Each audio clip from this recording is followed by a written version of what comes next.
Hey, y'all, welcome to the short-term show special episode series on the Smoky Mountains in Tennessee. We are doing a 10-episode deep dive into buying short-term rentals in the Smoky Mountains. So we're going to talk about a lot of things in these episodes, and we'll probably be doing a quarterly update from here on out after we finish these 10. So make sure you hit that subscribe button so you get those delivered straight to your phone when they come out.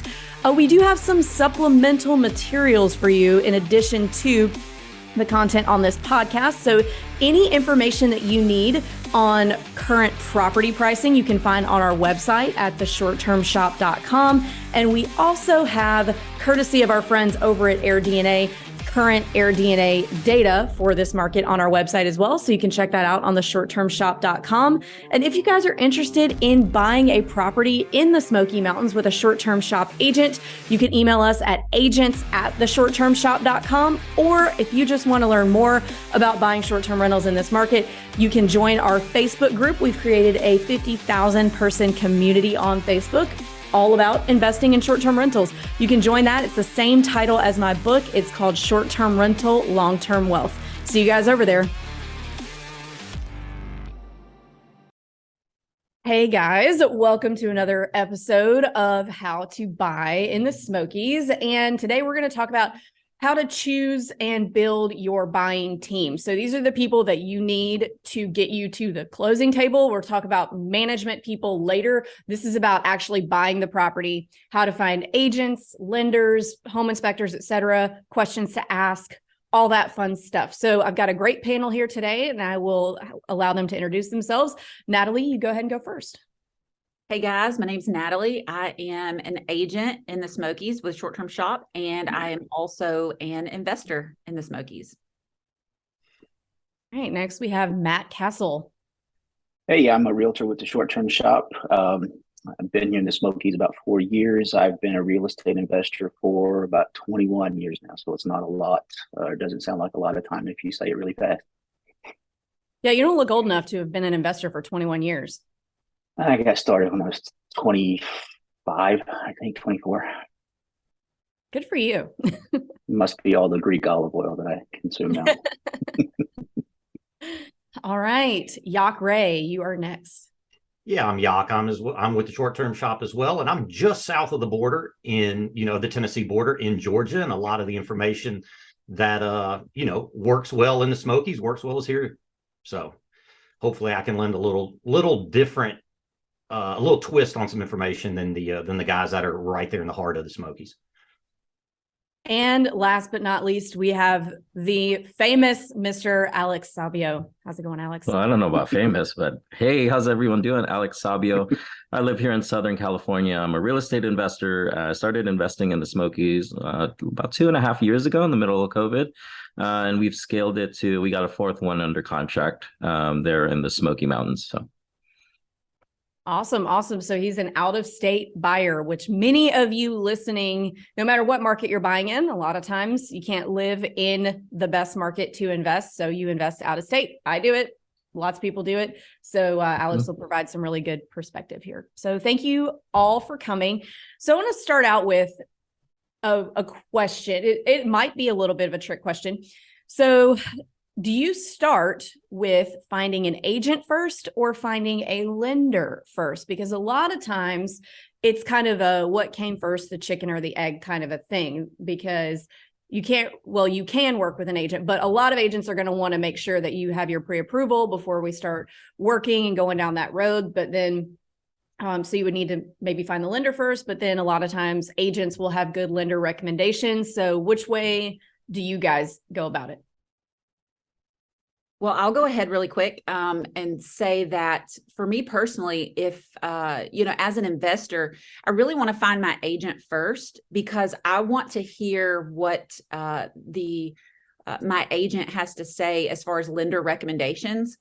I want to know who they recommend as far as someone who is considered a local lender. It doesn't necessarily mean that lender lives or even has an office locally, but maybe it means more that they do most of their business locally. So I want a recommendation of a lender from my realtor because I want it to be a lender who is well known by local appraisers, and is going to have products that will meet the needs of what I'm trying to buy. I don't want a lender who specifically focuses on residential or primary homes or things like that. So I want my realtor to give me a really good recommendation of a local lender who has products to meet the needs of what I'm buying. That's a good answer. Anybody else, agent or lender first? Yeah, I'll take this a little differently. I'll say get the lender first, and two, find a local lender, as Natalie said. And the good thing is the short term or our kind of in-house lending, they have an intimate knowledge of the Smokies area. So that's, the mortgage shop is very tied into that. But the reason I say a lender first is, let's be honest, it's a lot easier to find a house than it is money. So take care of that on the front end. And I always tell my clients, the lender is going to kind of give us a roadmap of what we need to look at. Maybe you think you can only afford $400,000 home. Well, maybe that's not the case, or maybe you think you can afford an $800,000 home, and that might not be the case. So in my opinion, it's kind of, don't waste everybody's time. Get the financial roadmap first. That way we can go in with some pinpoint accuracy. But to Natalie's point, you might need to just kind of have a short conversation with the agent to find that local guy that you can trust. I'll echo both of those. I'll ask for like a 5-minute conversation or less. That way the agent is not thinking that I'm wasting their time. I'm essentially just reaching out and say, hey, what do you think of, this house or this house? Don't write a book. Just tell me if you think it's this or that. But then I'll also say, you got a really good lender that you can recommend. Or maybe 2, maybe 3. That way I can compare this, that, or the other. But it's basically say, hey, how you doing? Interested in this? Who can I talk to? Who's your trusted vendor? All that kind of good stuff. What do you think, I Alex? I think you guys all bring up good points. For me, it's about finding the realtor first, because I know when I contacted my realtor, they were like, hey, the biggest bang for your buck is going after this. And, I might get pre-approved by some lender, like, I don't know, Lending Tree or something like that for $250,000. And I go to my realtor and they're like, well, you can't afford anything here. And I might need to, my realtor might say, hey, you know what, the biggest bang for your buck, these $800,000 5-bedroom homes work extremely well versus getting something $600,000. And at that point, I might say, you know what, that realtor is right. I might need to partner with someone at this point because it makes no sense getting a $600,000 home or a $500,000 home that's really not generating as much cash flow when I'm getting a bigger bang for my buck, just going up a little bit more on price. That makes sense. So while we're on the subject of lenders, let's just go down this road. So whether your lender has been recommended by an agent, which we'll get to that in a second, I would imagine we're going to have a lot to say about agents with a bunch of agents in this room. But so let's talk about finding a lender. So what does a quote local lender mean? Because a lot of people, or I mean myself included, when I say we need to have a local lender, like Natalie mentioned earlier, I don't necessarily mean one who like lives next door to the property. I mean somebody who does a lot of deals of the asset class that I'm buying in that market.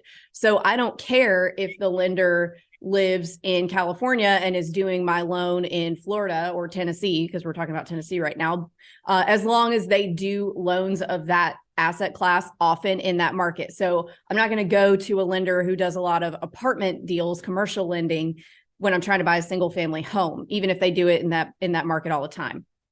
So I'm looking for a lender who does short-term rental deals often and in the market that I'm in often, so we don't have any snags. What do you guys think about that? I already kind of made the point. What snags have you seen people hit with using a lender who maybe just does a lot of primary homes or not in the right market? Because a lot of especially the big online lenders, and nothing against them, because they can be really useful when buying a primary home, because it's kind of a totally different beast. But a lot of the online lenders, they're just, doing primary homes all the time. And you click a button that says, oh, get more info or get an interest rate quote or something. And you're just being routed to whoever, kind of round robin. And they might not know how to deal with some of the nuances of short-term rentals. So I want to hear some examples of snags that you have seen hit or problems that you've had with not using a lender who does that type of loan in that market often? I would say that appraisals are the number one snag that I hit whenever we have what you would call out of town lenders. Even if it's someone who is, their office is physically local, but they don't do a lot of short-term rental loans, the types of loans that we use. So lenders are going to have they're going to use an AMC, and that's going to be an appraisal management company. And just to, not to really go too deep into that, but the way that appraisers are assigned is sort of round robin. Yeah, well, I think when they value short-term rentals, I want to make a point really quick. They're not necessarily valuing it based on what the property makes. They're still using residential sold comps, but like things that I've seen is where they assign value to the furniture, which we know that doesn't matter. The furniture is not real estate. And so then that gets a little wacky, whereas the appraisers who are in there doing that all the time know that the furniture has no value. So I've seen that happen before. And yeah, that was the main point I wanted to make was about that. Yeah. So, I kind of with the lender, the advantages here, and I have 3 points that I share with my clients, and this will apply to any state, is number one, Avery, going into what you were saying about the about the classes of property and things like that. Also, you want to work with the lender who will understand the financial profile of an investor, because the person that's buying a primary, it's a lot different than Alex, who's on this with us. So, they got to be able to kind of sort through those numbers, their tax returns, all their information, because it is different. It's a different workload. So, having a lender that does understand the financial profile of an investor will definitely help. Secondly, I want a local guy because I want somebody who knows the contracts and has intimate knowledge of the contracts in that particular state. Okay. Contingencies work differently throughout this country in different states. So somebody who knows, if it's Tennessee contracts, I want my lender to understand how the contingency works in that and is best able to protect me as a buyer and not put my earnest money at risk. Okay. And the third thing, I'm going to echo what you guys have already said is, you want a local lender who has contacts and is able to kind of build a local panel of appraisers. We see it all the time. Here comes the guy that has the mortgage from Lending Tree, and they're bringing in an appraiser, from Lord knows where, from Memphis, Tennessee. I'm making that up, but they may be coming from 90 minutes away, and that's not going to be beneficial to you because they're not going to understand that this property on this side of the train tracks is worth significantly more than this property on this side of the train tracks. If they don't have local knowledge of that, if the appraisers don't understand the pricing dynamics, which can be, kind of tricky in a lot of these areas, you may be stuck with a bad appraisal. Now, look, since the Dodd-Frank Act came in, and I believe that's it, working with these appraisals has become more and more difficult. They're a little more autonomous, good, bad, or indifferent. It is what it is. But I think working with the local appraiser will give you a better chance of getting a good appraisal. A thing that has tripped me up before as I was thinking about things that have happened is lenders who don't do a lot of deals in the Smokies or in cabin markets. They classify a lot of things as, quote, true log cabins. So most of the cabins in the Smokies are not true log. They're just stick-built houses with cabin look siding on them. So they look like cabins. Whereas what I mean by a true log cabin is the actual logs stacked on top of each other. And lenders don't like the actual logs stacked on top of each other, I think for obvious reasons. It's kind of a lot to deal with. But they will mistakenly label a house as a true log cabin when it's not. It's stick built. You could rip that siding right off and slap on some other color and it wouldn't be, wouldn't look like a cabin anymore. So that's happened to me a couple of times with using seemingly random lenders, is they can misassign a property as a true log cabin when it's not. yeah, on the lending side, you have to be careful. Absolutely. A lot of lenders can, I don't know if the words tolerate, like, or whatever. A true log isn't that big of a deal. But as a buyer, and this is real quick, Matt, before I let you jump in, where there will be a roadblock is if you're going into the jumbo category on a true log, numbers can change significantly. I've seen some lenders will only do a minimum of 35% down on a jumbo loan for a true log. So again, to your point, Avery, yes, that can be if people aren't familiar with working with the log cabins, and they like you said, most of them are a frame built deal with just wooden facade. But in the cases where it is a true log and they're not familiar with it, your buyer could get into a pretty bad situation pretty quickly. And I know for me, as a rookie, when I first started, my lender owned short-term rentals in that market. And that kind of just relieved a lot of stress that I had, or, uncertainties that I had. And it gave me the confidence. And it was almost like having another underwriter there. Like, are you sure this is going to be okay? Because they'll nix it right off the bat if it's not going to be a good deal. That happens a lot in commercial. And now it was me just creating an amazing relationship with that person. And now it's like, whenever I pick up the phone, hey, I got another one. And they already know everything, like all my homes, like the street names. They're like, oh, what about this one and this one? We did it, last month. So just creating that amazing relationship has been key for me. To be honest with you, and it might be reckless, the relationship's more important than anything else, because I'm not even interviewing her for the rates or anything like that, because I know that person is going to look out for me. And, this lender's done so many deals in that market that they're familiar with all the nuances that you guys have been talking about. So I agree with that. I think the relationship is more important. The relationship in anything in real estate is most important. And I want to highlight, so a lot, like, absolutely rate shop. Like, you want to make sure that you're getting the best rate, the best deal, the best everything. But I also wanted to throw in, like, be careful about recklessly wasting people's time. Like, if you have no intention of using a lender, but they have a really low rate, like, don't waste that poor person's time trying to, like, get a better rate, use them to get a better rate from a different lender.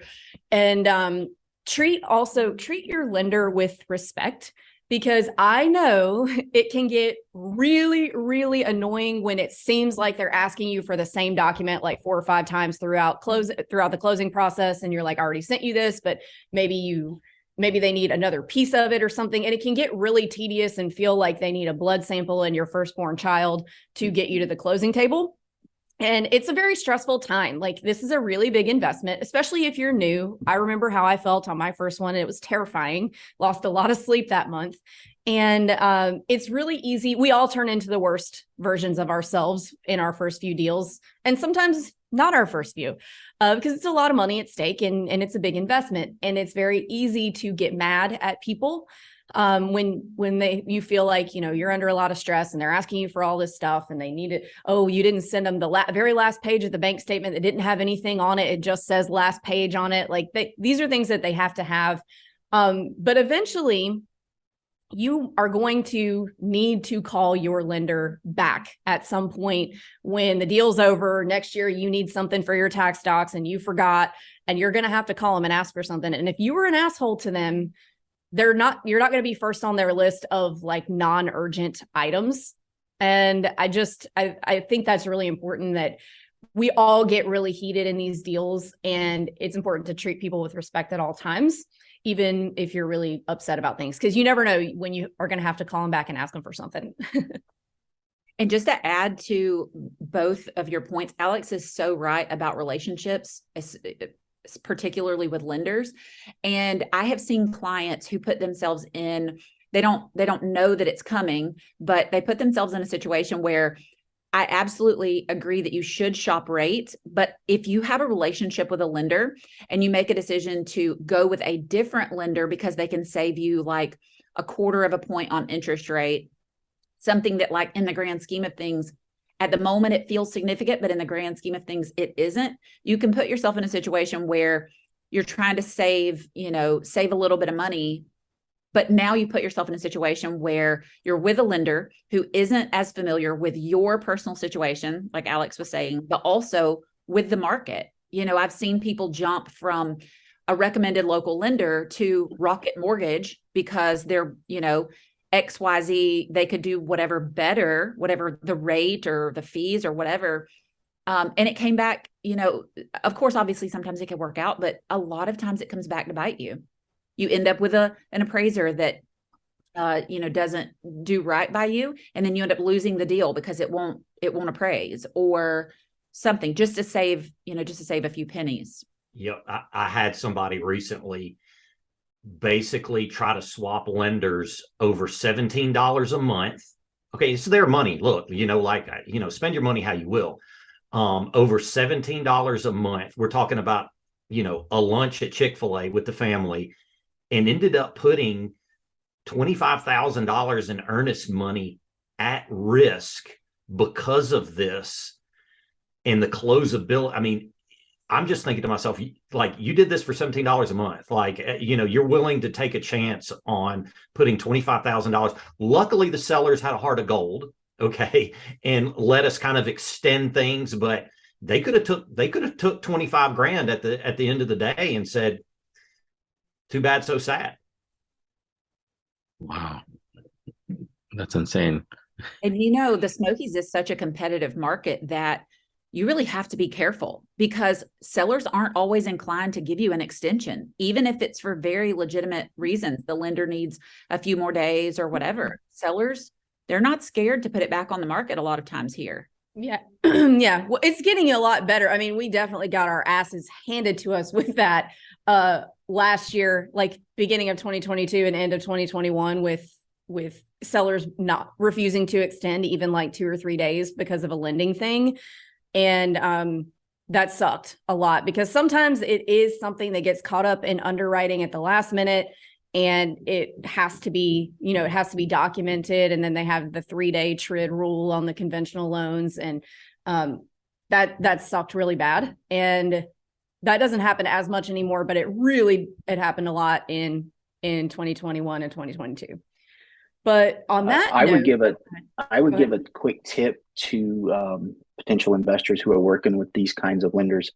When they ask something or they're trying to reach you and get a bit of information, operate on the principle of hurry up and then wait, because it's not necessarily the lender that's asking for this stuff. It's the underwriter or it's somebody else. So the delay that you have of 3 days getting them back a simple bank statement with the bank's name or the web address at the bottom of the PDF printout. I mean, I've literally almost lost deals because a buyer got so upset that they didn't know how to click a certain box on their printer settings to put in the HTTP full web link. And once I showed them, like, oh, well, that was really simple. I was like, yeah, but you waited 3 days and you've lost sleep and you're worried about this and that. Just whatever they ask for, send it as quickly as you possibly can. That way the lender can get that off and whoever needs to review it can review it. totally. Sorry, that was my soapbox for the day. No, well, you're about to have some more because we're getting into the agent section and everybody here is going to have a lot to say. I have a lot to say, and I will start with my book has like 700 and something reviews. It has 3 1-star reviews, 2 of which were from agents who didn't like what I had to say about agents. The other one was from a guy that got kicked out of the Facebook group for being an asshole. So I catch some heat for my opinions on this, but I don't care because I'm here to help investors and I'm not here to help other agents. Choosing an agent. Let's start there. I have a list of 3 questions that are in my book that I think are important. One is, and this is where I catch some heat from agents, is how many deals did you do last year? I like to know that an agent has done a lot of deals, not because I have anything against people who don't or work part-time as an agent or are new, but how many deals they do a month or a year directly correlates to how hard they have their finger on the pulse of the market. So if you're going with what I call an Aunt Susie agent who's been in the business for 40 years, but she does like 3 or 4 deals a year, 2 years ago, you would have been up shit creek because everything was so crazy, you had to make $100,000 over asking offers just to be considered. And somebody who's doing four deals a year might not have known that. Like, they might not have been in that situation, and it would have been really hard for them to get you a deal. Now it's the opposite. So somebody who Aunt Susie maybe did 4 deals last year when it was really crazy, this year she might advise you to do the same thing, 100,000 over asking, because the market was really crazy last time she did a deal. But it's not like that anymore. It is, you can negotiate. So you want an agent who's doing, 3, 4, 5 deals a month, is going to kind of be keeping up with where the market is a little bit better than somebody who's not doing that many. And again, it's nothing against agents who don't do a lot of volume, but it is reality. The other thing is, I want to know how many of those deals that they did were short-term rentals versus primary homes, because that makes a difference too. They're doing work upstairs and they're banging around. Sorry. I have seen personally, I've had investors call me back when I was working in Nashville and say, hey, I found this $1 million house. Let's put an offer in on it. And I'd never met them before. They just knew that I was a short-term rental person. And I would look at it and I'd say, this is not by any stretch of the imagination zoned for short-term rental. Yes, it's a cool house, but you can't do it. So if you call an Aunt Susie agent who doesn't know that, then, and maybe they did 40 deals last year, but they were all primary homes where you don't have to worry about zoning, they might have made that offer and you might end up with a $1 million house that you can't do what you wanted to do with it because the agent wasn't aware, and you might not have done your due diligence either. So you want to make sure that they do, just like the lender, a lot of deals of the asset class that you're trying to buy. So if somebody comes to me and says, Avery, I want to buy a 20-unit apartment building, I'm not the person for that. I am a bad decision if you're trying to buy multifamily long-term. I don't work in that market. I don't know it as well. So it's the same thing. If you're trying to buy a short-term rental, you want to find an agent who does a lot of short-term rentals because they're experienced in it. What else do you guys think they need to be asking? Yeah, I think, it is the asset class conversation, somebody that is familiar with short-term rentals and understands here's the biggest thing. If you work with an agent that doesn't understand that, they don't know what winning offers are looking like, right? You are not going to be able to be competitive. I mean, that's it. If you're working with somebody that doesn't, that isn't, in the investment sphere 24/7, you're just not going to make offers that make sense. You're either going to be overpaying for stuff and getting your teeth knocked out, or you're just not going to win anything. And either way, it's, not going to be good. I also say kind of, be cautious of the agent that's a little too eager and not willing to tell you no. You know what I mean?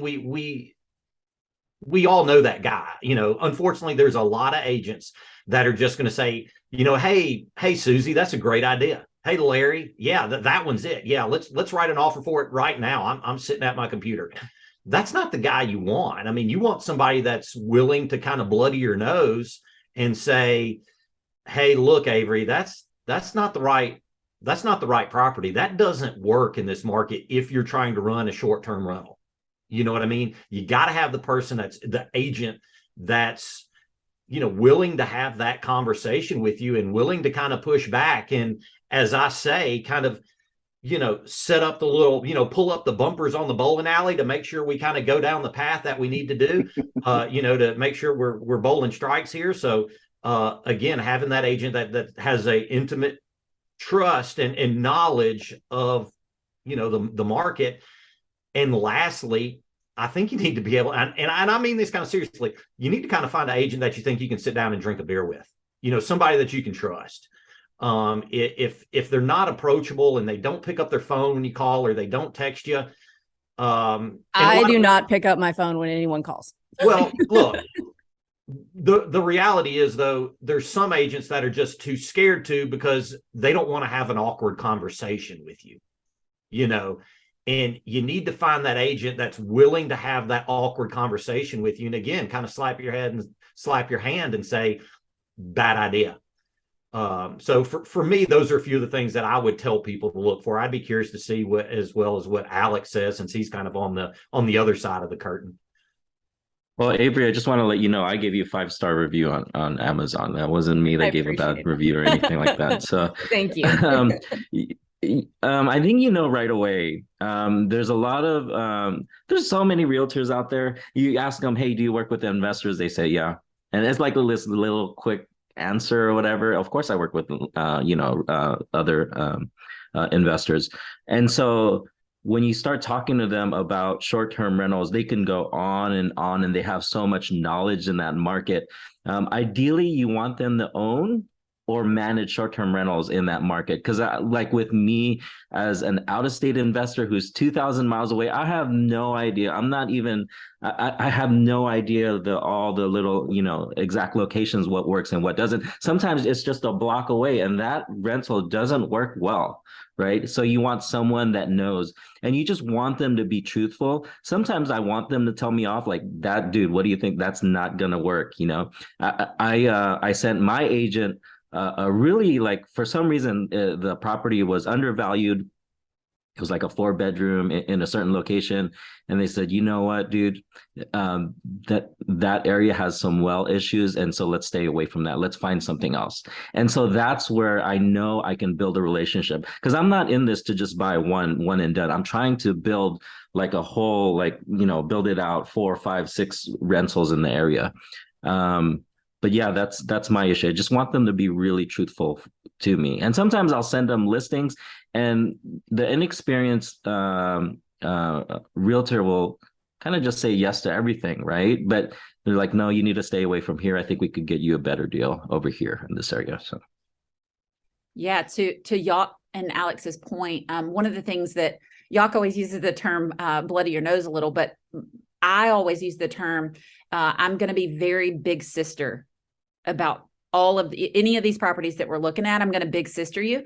I'm going to be the one that's going to tell you that we really don't, like, you can wear that outfit if you want to, but you probably shouldn't.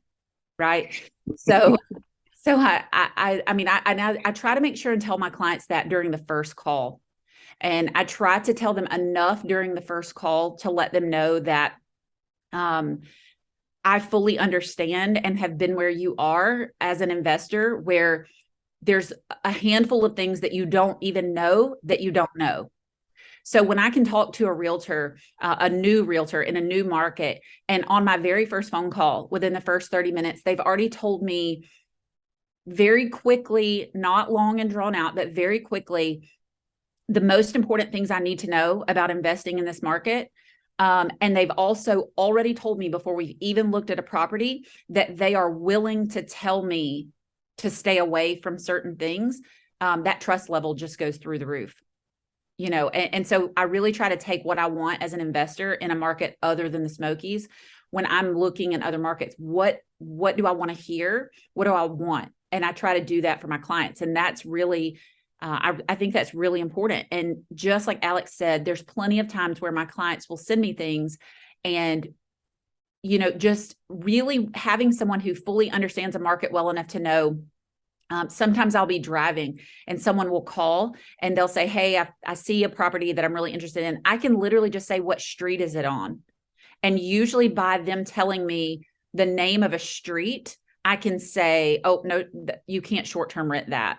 Or something like Alex said, that area is kind of known for, water issues, or whatever the case may be. I can usually tell them right off the bat.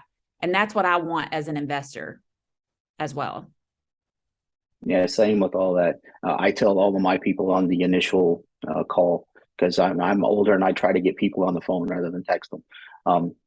I essentially tell them, look, I'm probably going to tell you no on at least a third of the stuff that you send me, just because I know where it is, what it is, what's downwind of it, or what's upwind of you, what kind of road that you got, etc.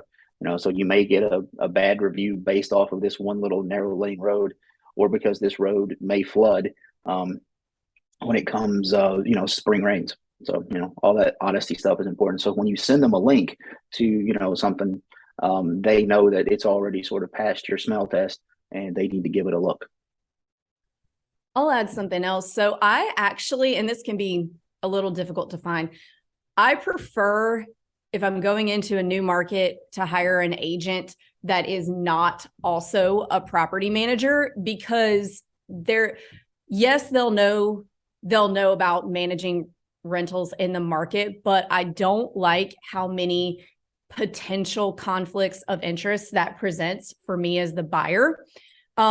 Especially, I don't want any opinions on whether I should self-manage or why I need to use a manager. When we first started selling properties in the Smokies, I had so many clients get called by the manager that was managing the property and, explain to them how the house was going to burn down if they weren't going to use them. Or even when I was buying my own properties, I had managers actually, and I can't prove this and I can't say who it was, more than one, who would actually break things in the house because I said, no, we're not going to keep it on the management program. We're going to manage it ourselves, which, maybe I shouldn't have said we're going to manage it ourselves. I was a little too headstrong at the time in my youth, but they would break things before closing. So to try and make me see how hard it was and why I needed them, which didn't work. But, there was one that did end up with a BB gun hole through the window, and it was in such a place that there weren't going to be any kids running around with BB guns. So I have questions about that. But there's too many, even if everyone has all the best intentions in the world, there's just too many opportunities for a conflict of interest to arise there. So even if you do want them to manage your property, what if, for example, in the Smokies, most of their cleaners only handle the Wares Valley and Pigeon Forge area, but you're looking at something in Gatlinburg and they don't have a cleaner to service that. They might say this place over here in Wares Valley is a better deal than this place in Gatlinburg, even if the Gatlinburg is a better deal because they can't service that. So there's just any number of, I'm not saying that anyone ever has bad intentions, but I mean, the road to hell is paved with good ones. So I just find that to be a bit of a conflict of interest. I'm sure there are people who disagree with me, or even if it's not an actual one, there's too much potential for a conflict of interest to arise there, in my opinion. Yeah, I agree. And also going back to the asset class and you want an agent that sold a lot of cabins, because buying a cabin is significantly different than just buying a house in town, buying a townhouse in downtown Knoxville.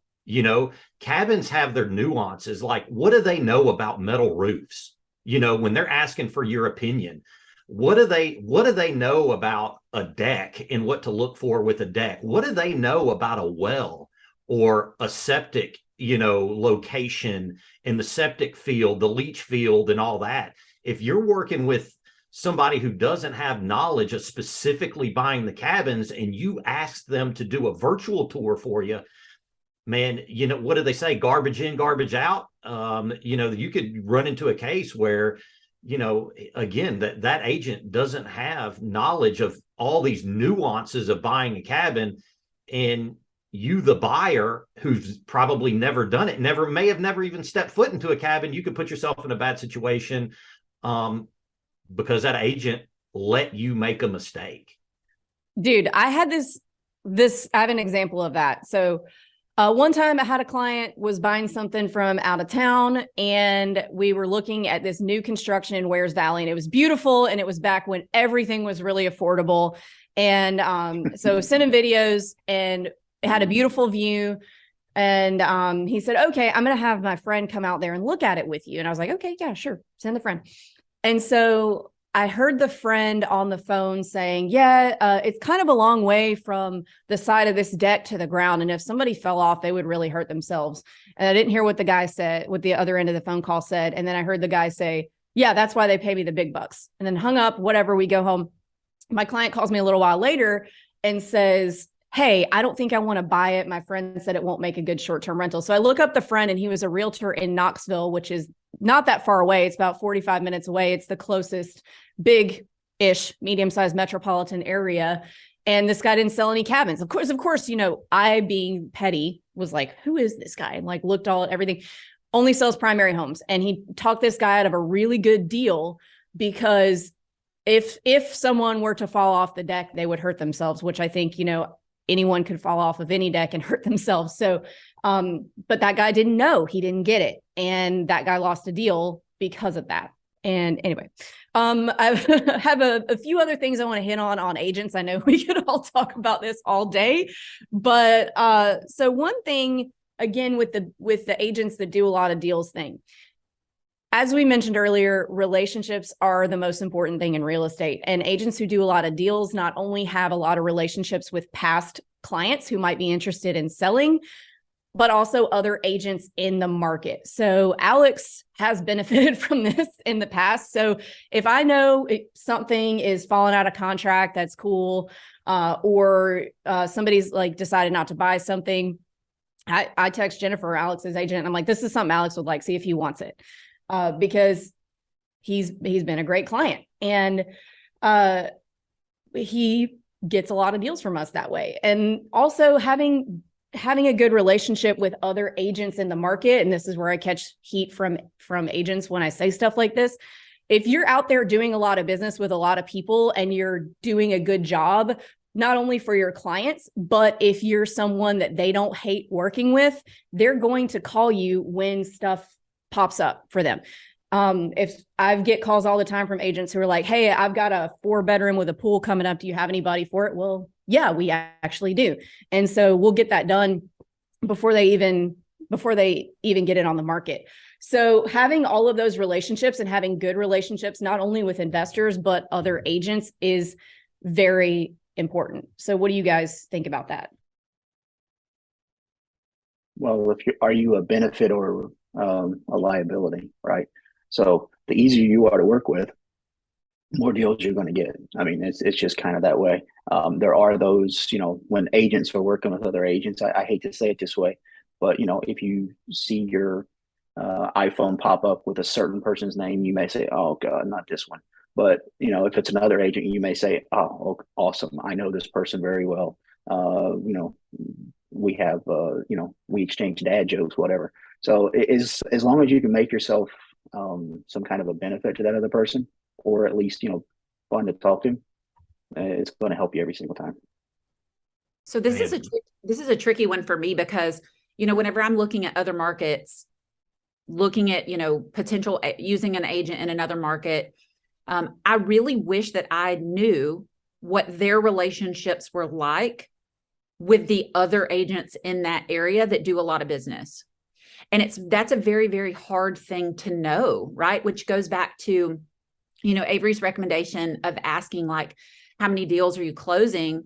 It really boils down to, so back in the Smokies, or back in like 2021 in the Smokies, when every single thing that hit the market was multiple offers, there were, whenever you have 20 offers coming in, you can bet that the top 5 offers are going to be very similar, right?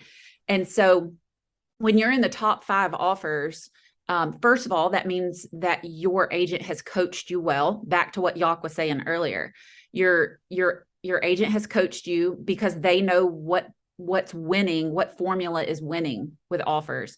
And so I have had situations where I know for a fact, because the list agent said that the top 2 offers came down to splitting hairs, and the seller, the list agent ultimately advised the seller to choose my client's offer because they had done deals with me in the past, and I was very easy to work with. And I'm not saying that to toot my horn. I'm saying that because relationships matter. And so I try really hard in every transaction as an agent to make sure that, for my client's sake, that I am easy to work with, fighting for what's best for my clients, but in the best, most respectful possible way. And so, but that's a tough metric to know as an investor. That's really tough to know. But you really, I guess you really could base it a little bit on how many transactions are getting done. Especially, I know we're not in multiple offers anymore. So we're not in a situation where, an offer might get chosen over another similar offer because of, relationships, but it still matters. No, even whenever it's slower, it still really matters, because like Avery was saying, I have agents in the Smokies who will not short-term shop agents, who will reach out and say, hey, I've got this listing coming. You've sold 3 for me in the past month. I'm just giving you a heads up. If you have any clients who are looking, like, I've got this coming. I'd really like to do another deal with you. And our clients benefit from that. And as an investor, I want that agent. Right. And, it's so true. The agents that are easy to work with are going to get more deals, and easy to work with and knowledgeable too, right? You don't want, people, as Matt said, with the lenders, if you find a lender that's kind of using terms interchangeably that shouldn't be. Same thing with an agent. If you find an agent that are using terms interchangeably and shouldn't be, never a good thing. But you want one that's knowledgeable and one easy to work with. And I can't tell you how many times an agent, we've put in an offer and probably been off the mark by maybe $5,000 or $10,000, but the sellers, for whatever reason, life comes at you fast. They needed to close in 28 days. Okay. I had one that called me and said, "Hey, can you close this in 21?" And that agent happened to work with me with the local lender that I provided to them. So the same local lender before, and we closed a deal in 21 days. And even though our offer was weaker on paper from a, money standpoint, we got the deal, because he knew we were going to close the deal. A lot of agents, hey, I'm going to peel back the curtain here and let everybody understand. A lot of agents, and especially on the list side, they're going to coach their clients toward the direction of closability as much as they are money. Closability is huge because nobody wants to waste time. Time is money. Period. Yeah. If you're an investor or if you're listing a home and you don't have to make a couple more months of mortgage payments toward that and taxes and interest, and somebody's going to come in and close that deal in 30 days and get you out from under it, they're going to coach you toward closability. So again, being known as an agent that is, holds to his word and is able to bring clients to the table with a high likelihood of closability is going to help you buy properties, period, the end. Yeah. And I think I want to build on that a little bit. So if I'm a listing agent, and especially, back in 2021, when there were tons of offers on everything and the top 5 would be similar, I would present all of the facts to my clients to let them make the best decision for themselves. So I'm showing them obviously all the terms of the contract, and I'm saying, okay, I've worked with this agent X amount of times, this agent X amount of times, and this agent X amount of times. And this agent I know always makes really high offers and then tries to beat the hell out of you on the inspection to get like $40,000, $50,000 off. This agent's a little more of a straight shooter. In the deals that I've done with them previously, that what you see is pretty much what you get. If there's any real concerns, they'll ask for them, but they're not playing games. So I try to present the track record of the agents as well to all of my listing clients, and obviously let them make their own decisions about which way they want to go. But I want them to have the full picture of the deal. So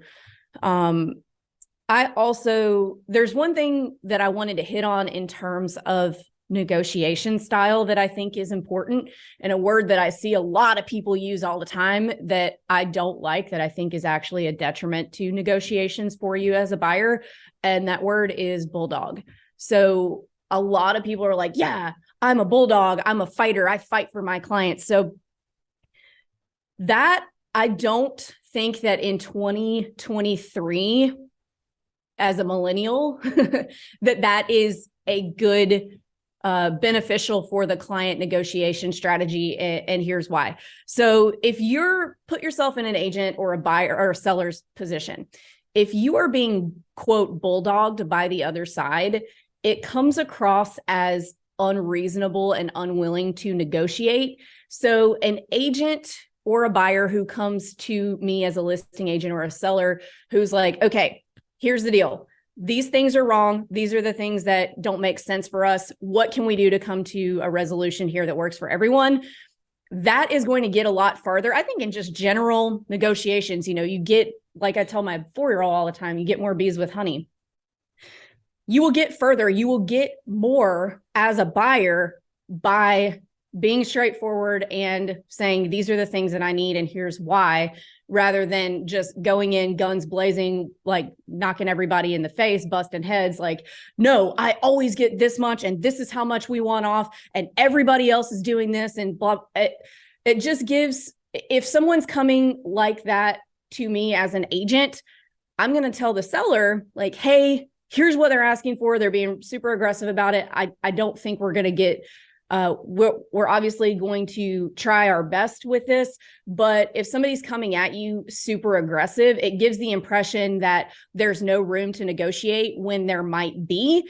And the other side of the deal might say, okay, well, I guess we're too far off. We'll just, whatever, we're not going to give you anything, or we're not going to take anything. So I think that's a very old school mentality of the bulldog thing. And that's a trigger word for me. I don't think that is representing a client in the best way possible to get them the best deal possible by kind of creating tension in the deal, where as if everyone would have stayed a little more civil, then you might have been able to get quite a bit more than if you go in like busting heads out of the gate. In the Smokies, we are such a small town. Like, I know that we're big on the scale of our tourism, but we're a small town and everyone knows everybody and every agent knows everybody. And relationships are so important that, to Avery's point, if you, like, I can promise you as a client, as an investor buying in the Smokies, if that is the personality or the style of your agent, that is not what you want.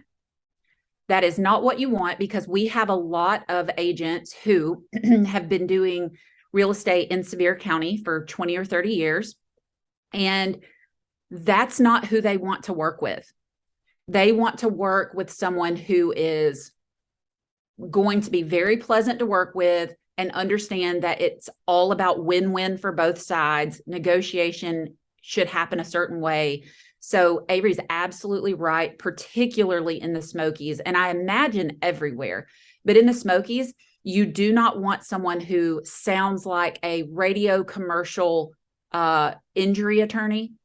I'm going to fight for you. We're going to drop the hammer. We're going to get every single penny we can get for you. That is not what you want in the Smokies. Yeah, you guys hit the nail on the head. The bulldog style, it's just dated. Today culturally, everybody's different. Us agents, I'll say it again, we want to work. We're really striving for best deal and closability. When you have, a lot of deals in the pipelines, you can only get so much heartburn. Okay. And that's just the reality about it. Like we want to kind of manage that. So, dealing with knuckleheads just isn't something most people want to do. And the sellers as well. I'm not even saying from a lot of these sellers are busy people too. You know what I mean? So they don't want extra heartburn. They're already having to they're probably selling. They're as nervous as you are about the whole deal. So don't be a knucklehead there. Don't be an agent that's trying to be a knucklehead.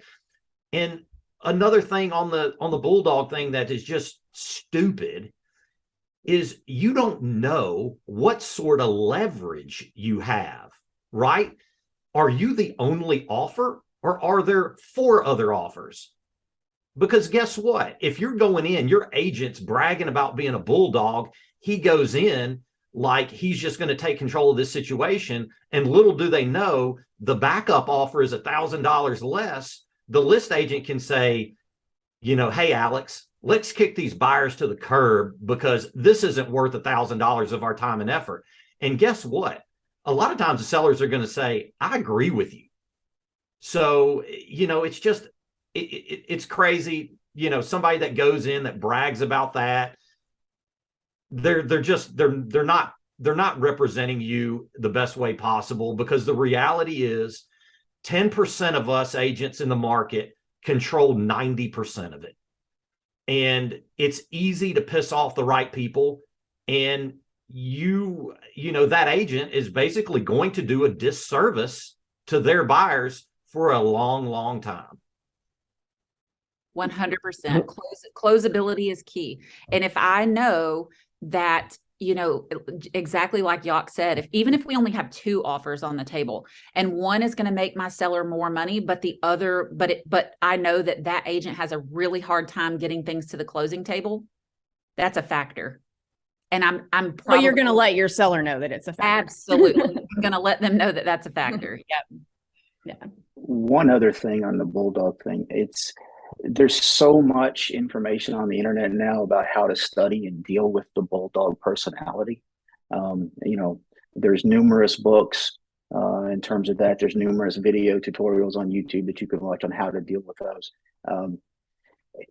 It's unpleasant when you have to deal with it, but it's also very easy to counter, if you're experienced in dealing with those kind of people. So if you're coming at me with a bulldog kind of mentality, I know pretty much how to parry almost every bulldog attitude that you can throw at me. So, sometimes I might even like it when the other agent's a bulldog because, might work to their disadvantage. All right. So the last point I want to hit on agents before we get to vendors is you might want to ask an agent, and this is going to sound rude, and again, the agents are going to come stone me about this, but ask the agent if they're getting a referral fee for where they got the business from. And here's an example of that. So I'm not against referral fees in general before all the agents come to burn my house down. If hey, I want to buy a property in Denver and I don't know anyone in Denver, but my friend who is also an agent knows someone in Denver and introduces me to an agent in Denver, then yes, that would be a referral fee situation. What I don't like, and I don't think is working in a client's best interest, is when agents set up referral networks in order to create passive income for themselves off of that referral network. So here's what I mean by that. There was probably last year, I was looking at a market that I didn't end up buying in, but an agent that I knew in another market who was a friend who does a lot of courses and things said, oh, she owns stuff there. And I said, oh, can I send me your agent? I'm interested in buying there. And so she sent me an agent. And so I'm starting talking to this agent, and this agent is brand new, never done a deal before, which is fine. There's nothing wrong with that. But I'm like, oh, I thought that so-and-so had been working with you.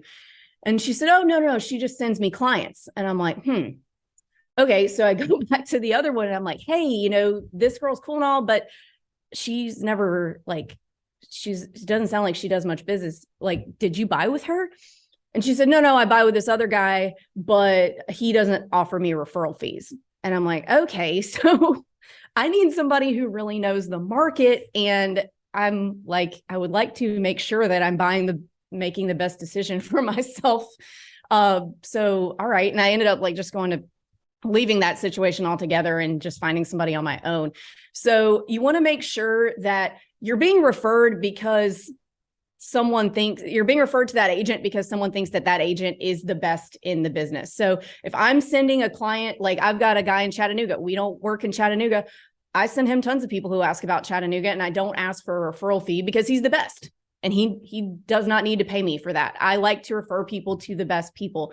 And again, I'm not against referral fees in the right situation, but I don't think that creating that passive income off of referral fees is working in the best interest of a client for that exact reason that I just gave that example. So the last thing that I want to hit on is vendors. So in the Smokies, there are several vendors that you're going to need to get to the closing table that are going to be up to you to choose. Your home inspector is one of them. A lot of times in the Smokies, there are a few other things that you're going to need to get done inspection wise. Sometimes a pest inspection, which will typically be a different inspector than your home inspector. If you're getting a pool cabin, a pool inspector or company is going to be a different person than your regular home inspector. And then also if the cabin is on a well, which is really, really common in the Smokies, you might want a well inspection. And where people get confused and mixed up on that well inspection is I'm talking about getting the well pump and the technical pieces of the well inspected, not the water quality, because it's all typically the same. I mean, you can totally get a water quality test if you want. I'm going to tell you right now what it's going to say. No matter what you get, it's going to come back coliform positive. and they want you to shock it, which is fine. But I'm talking about the real, and that's like $200. That's cheap. I'm talking about the actual pump and the mechanics of it, which is not cheap. So how do you guys, or Alex, let's hear from you, since we just did a lot of agent talk. So how do you vet / find your home inspectors and things like that? I don't. I vet the real estate agent and they give me everything, right? And that's really the work, right? There's no way. I'm 2,000 miles away.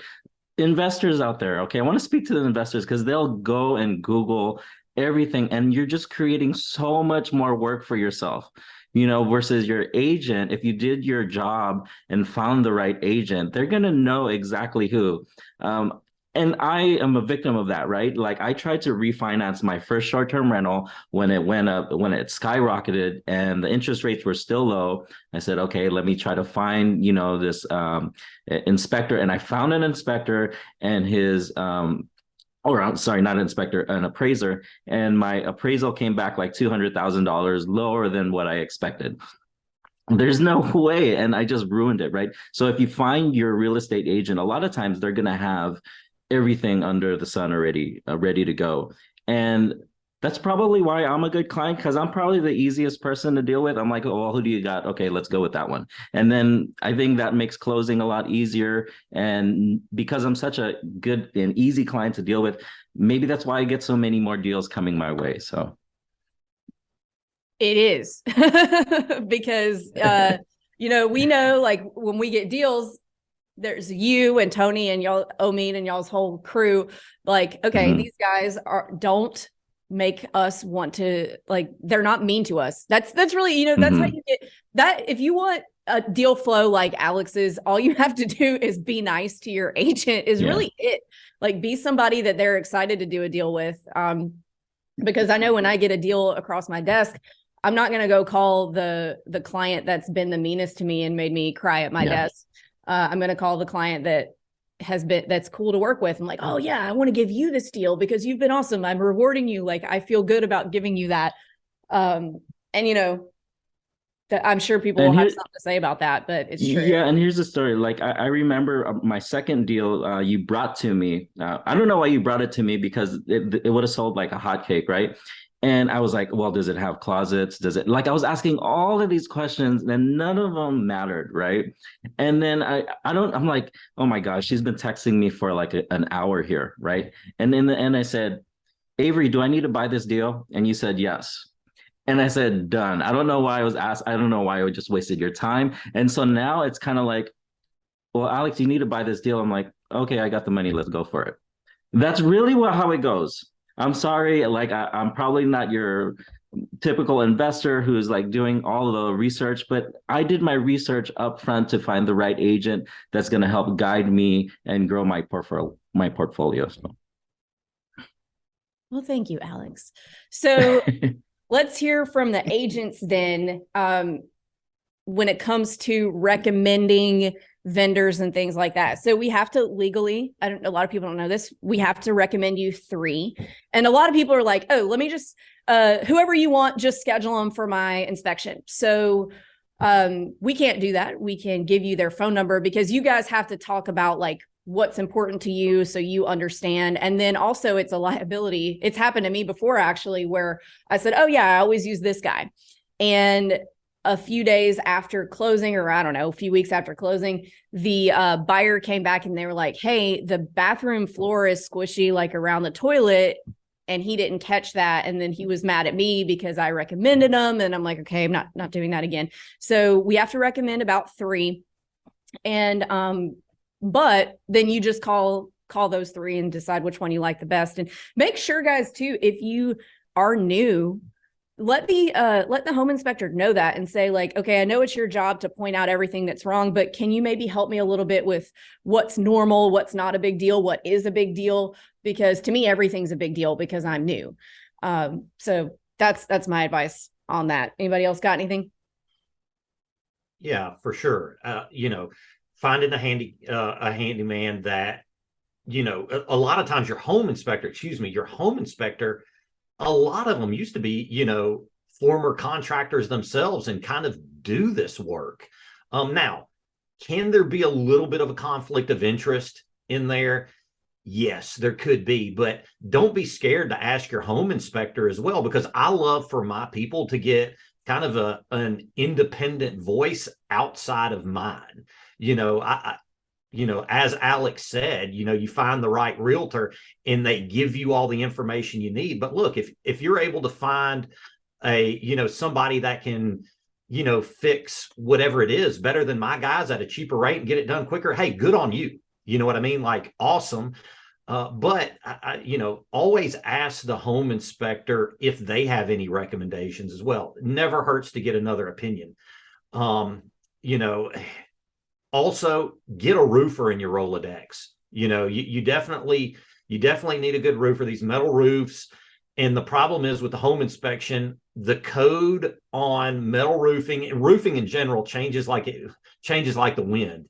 How does this roof flange supposed to be? So you're kind of looking through the home inspection and you're thinking to yourself, oh, we need a new roof here. Well, not really. It was just the way they did it, 9 years ago is a little bit differently than they do now. And codes change. The home inspector, to kind of cover his ass, has to make a note of this, and you think it's not functional, but the reality is it's perfectly functional. It's just now they do it a little differently. So having that conversation, have a phone call with the home inspector. Let them walk you through the points that you may have concerns with. Also, you may need a landscaper. Some of these cabins, they do have a little bit of a green lot or something like that, or maybe it's just picking up deadfall. Maybe you want to do some installations of some hardscaping and things like that. All those things matter. Pest control, like Avery said, a lot of people who aren't around from here, I have a kind of a weird conversation with people that kind of make them freak out. And it's like, hey, we have carpenter bees, we have termites, and by God, we have flying squirrels. And like, if you aren't familiar with flying squirrels, they can be, especially in these frame houses, they can get, in the insulation and do weird things. I won't go into details about the weird things they do, but it can happen. And it's not a big deal at all. But again, having having somebody in your Rolodex to take care of that is always, a pest control guy is what you need. The one thing I want to tell buyers to be concerned with are septic inspections. Everybody wants to do a septic inspection. Not a bad thing to do. I tell people, do it if you want to do it. Spend the money if you want to spend it. But understand to properly, and again, I'm not a septic professional, but I've had multiple people tell me this, to properly inspect a septic, you have to pump it because the hardware is down at the bottom of the tank. So if you got a guy, if you do a Google search and you hit the top thing that somebody with a, paid Google ad that you're not familiar with, he just opens the lid, shines his flashlight down there and says, looks great, $300, have a nice day. Happens a lot. So a septic inspection is going to cost as much as the inspection plus a pump, which is a lot of money. If somebody quotes you, hey, we'll do a septic inspection for $250, you're not getting a real septic inspection. Sorry. You're getting somebody opening up the lid, shining a flashlight down in there, and then cashing your check. And then, that's one thing I just tell people to be kind of, cautious about when going into this. Yeah. And the last point I'll make is when you're hiring just a general home inspector, make sure you ask what things they do, because I've seen people make mistakes where they assume that he's also checking the septic and that he's also checking the well. But in the Smokies, a general home inspector just checks the actual house. They will check the water pressure, which could, if it's low, be the result of a well problem, but they don't actually check that. So make sure you ask them what all they do and if you need to do any supplementary inspections and if they have recommendations on who those people need to be for the supplementary inspections. But can I add one thing real quick on the home inspections? And this is, you buy a house that's 20 years old. So a lot of these units start to hot water heater and furnaces and air conditioning, both. If they haven't already been replaced, they're kind of, let's just say they're at the twilight of their career, so to speak. Inspectors say at the end of their life. That's right. Which I think is a little unfair, but a lot of times you're not going to get prorated based on some perceived life expectancy of a furnace, right? People say, oh, I didn't know the furnace was 20 years old. I want to get some money back before it. Really, from a list agent standpoint, is does it work or no? It's either yes or no. It's very binary here. You know, if it still continues to work, you're not going to get a proration on the somebody's guesswork of a perceived life expectancy of a furnace or hot water heater. Yeah, you can always ask, but just make sure you understand that a lot of times a seller is not going to be willing to give you anything for something that still works, but that's at the end of its life. But my advice is you can always ask, but just understand what the reality might be. I think that is it. Or Yak, do you have one more point you want to make? I do. I want to thank Alex for coming on. Yeah. And I want to, and I would say this if he you want me to buy us something in Blue Ridge. That's what you want, right? Yeah. Well, no, but it is his humility and his ability to be humble that has made him so successful at this. Us agents, especially us successful ones that do a lot of business, we want to work with guys like Alex. So be an Alex. The Alexes of the world 1000%. Get all the good deals because they're a pleasure to work with. And I want to thank him and everybody like him. And, I agree. Which is the vast majority of our clients. Yes. Thank you, Alex. Wow. Thanks for that. Yeah. Well, on that note, we will sign off. We've got a few more awesome episodes coming up. And I want to thank all of you for your time, especially Alex, because you don't work for me. And I really appreciate it, everybody. Lots of good points on here. And hopefully the listeners found this helpful in terms of how to choose your buying team. So thanks, guys. Thanks, Avery. Bye, everyone. See you guys. Bye.